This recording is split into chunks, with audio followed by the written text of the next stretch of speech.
दोस्तों, लोग कैसे हैं? लोग ही नहीं, पूरा अस्तित्व कैसा है?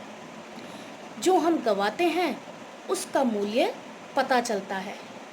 जब तक गवाते नहीं तब तक मूल्य पता चलता नहीं। जो हमें मिला है उसकी दो कौड़ी की कीमत नहीं, और जो खो गया है उसके लिए रोते हैं। जो खो गया है वो खलता है, उसका अभाव खलता है। जिंदगी मिली है हमें और हमने परमात्मा को धन्यवाद भी नहीं किया। गलत बात। आइए इस कहानी के द्वारा हम परमात्मा को धन्यवाद करने की कोशिश करते हैं और यह कहने की कोशिश करते हैं कि जो भी उन्होंने हमें दिया, जिस भी हाल में हमें रखा, उसके लिए बहुत बहुत धन्यवाद और हम संतुष्ट हैं उससे। गुड मॉर्निंग दोस्तों, कैसे हैं आप सब? उम्मीद करती हूँ अच्छे ही होंगे और जो कुछ भी मिल रहा है उसमें संतुष्ट होंगे, चाहे ज़्यादा चाहे कम। चलिए इस कहानी से और मन को साफ करते हैं। जी हाँ दोस्तों, एक आदमी था, बहुत धनी था। इतना धन था उसके पास कि कोई सार नहीं था अब धन कमाने का, कि मतलब कुछ नहीं था कि अब वो और ज़्यादा धन कमाए, इसका कोई भी अर्थ नहीं रह गया था। क्यों? क्योंकि ना तो उसके बेटे थे, ना उसकी बेटियां थी, ना परिवार था, ना कोई आगे था, ना कोई पीछे था। सारा जीवन उसने धन कमाने में व्यतीत कर दिया। गया वह तथाकथित महात्माओं के पास कि मुझे अब सुख चाहिए, खुशी चाहिए, तो उसका कोई सूत्र बताएं। महात्मा, पंडित, पुरोहित, सबके द्वार उसने खटखटाए। खाली हाथ गया, खाली हाथ लौटा। फिर किसी ने कहा, एक सूफी फकीर को हम जानते हैं, शायद वही कुछ कर दे। उसके ढंग जरूर अनूठे हैं, इसलिए चौंकना मत। उसके रास्ते उसके खुद के हैं, उसके समझाने की विधियां भी थोड़ी बेढब है, मगर कोई समझा ना सके या जिनका नहीं कोई इलाज किसी के पास, उस तरह के लोगों को हम उनके पास भेज देते हैं। उस व्यक्ति ने सोचा कि रहा होगा कोई फकीर मेरे जैसा जिनका कोई इलाज नहीं, उनके लिए यहाँ सुनिश्चित ही कोई उपाय होगा। उस व्यक्ति ने एक पोटली में हीरे जवाहरात भरे और गया फकीर के पास। फकीर बैठा था एक झाड़ के नीचे। उस व्यक्ति ने पोटली पटक दी उसके सामने और कहा कि इतने हीरे जवाहरात हैं मेरे पास, मगर सुख का एक कण भी नहीं है मेरे पास। मैं कैसी सुखी हूँ।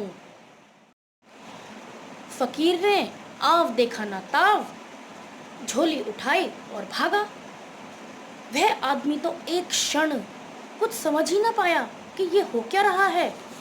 महात्मागण ऐसे नहीं करते। अवाक अवाक रह गया वो। एक क्षण तो ठिठका ही रहा, फिर होश आया कि इस आदमी ने तो लूट लिया। मारे गए, सारी जिंदगी भर की कमाई ले भागा। मैं तो सुख की तलाश में यहाँ आया था और दुखी हो गया।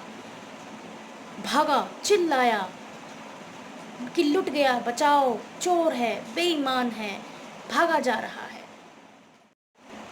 पूरे गांव में उस फकीर ने चक्कर लगवाया। गली कूचे से पहचान थी उसकी, इधर से घुसे उधर से निकल जाए। भीड़ ने भी देखा कि क्या हो रहा है और उसके पीछे हो ली। पूरा गांव जानता था उसे कि जरूर होगी कोई विधि। गांव तो फकीर से परिचित था, उसके ढंगों से परिचित था। धीरे धीरे आश्वस्त हो गया कि वह जो भी करे, वह चाहे कितना बेबूझ मालूम पड़े, फिर भी राज होता है। पर उस आदमी को तो मालूम नहीं था कि ऐसा भी कुछ है। वह पसीना पसीना कभी भागा भी नहीं था जिंदगी में। इतना थका मांदा फकीर उसे भगाता हुआ, दौड़ाता हुआ, पसीने से लथपथ करता हुआ वापस अपने झाड़ के पास लौट आया जहाँ उसका घोड़ा खड़ा था। लाकर अब उसने थैली वहीं पटक दी। और झाड़ के पीछे छिपकर खड़ा हो गया। वह आदमी लौटा, झोला पड़ा था, घोड़ा खड़ा था। उसने झोला अपनी छाती से लगा लिया और कहा कि हे परवरदिगार, हे परमात्मा, तेरा शुक्र है, तेरा धन्यवाद है। आज मुझ जैसा प्रसन्न व्यक्ति इस पूरी दुनिया में नहीं है। फकीर झांका वृक्ष के पीछे से और बोला, कहा, मिला कुछ सुख? कुछ सुख मिला? यही राज है, यही झोली तुम्हारे पास थी और सुख का कोई पता नहीं था। यही झोली वापस तुम्हारे हाथ में है, लेकिन बीच में फासला हो गया। थोड़ी देर को झोली तुम्हारे हाथ में नहीं थी, थोड़ी देर को तुम झोली से वंचित हो चुके थे। अब तुम कह रहे हो कि तुम खुश हो उस झोली को पाकर? शर्म नहीं आती? हे प्रभु, धन्यवाद तेरा। आज मैं आह्लादित हूँ। आज पहली दफ़ा खुशी की थोड़ी झलक मिली। बैठो घोड़े पर और भाग जाओ, नहीं तो मैं फिर से तुम्हारा झोला छीन कर भाग जाऊंगा। रास्ते पर लगो, रास्ता तुम्हें मैंने बता दिया। तो ये कहानी सुनकर आपको कुछ समझ आया दोस्तों कि जितना हमें मिला है हमें उसमें खुश रहना चाहिए। जी हाँ दोस्तों, आप 100 बातें सोचते हैं कि मेरे पास ये नहीं है, वो नहीं है, मुझे बच्चों के लिए ये करना है। अरे अपना प्रेजेंट जो आपका चल रहा है उसमें तो खुश रहें। एटलीस्ट जितना है अभी जो आपके पास है उसमें तो खुश रहें ना। उस चीज़ को पाकर भी आप खुश नहीं हैं तो फिर उस चीज़ का फ़ायदा क्या है? तो कोशिश यही कीजिए कि ज़िंदगी में जो मिला है, देखिए अगले दिन की खबर किसी को नहीं कि हम जिंदा भी रहेंगे या नहीं। तब भी हम परमात्मा को धन्यवाद भी नहीं करते।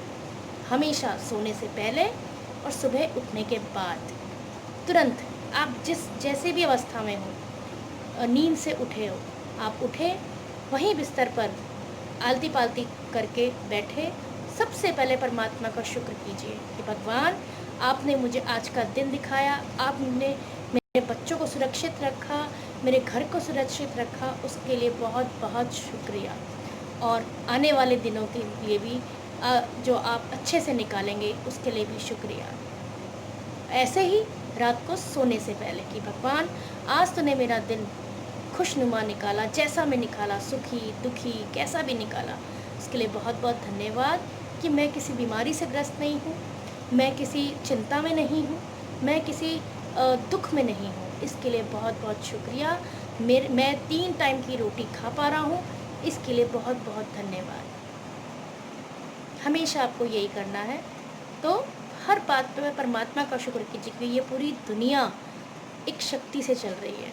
अगर वो शक्ति नहीं तो ये दुनिया भी नहीं।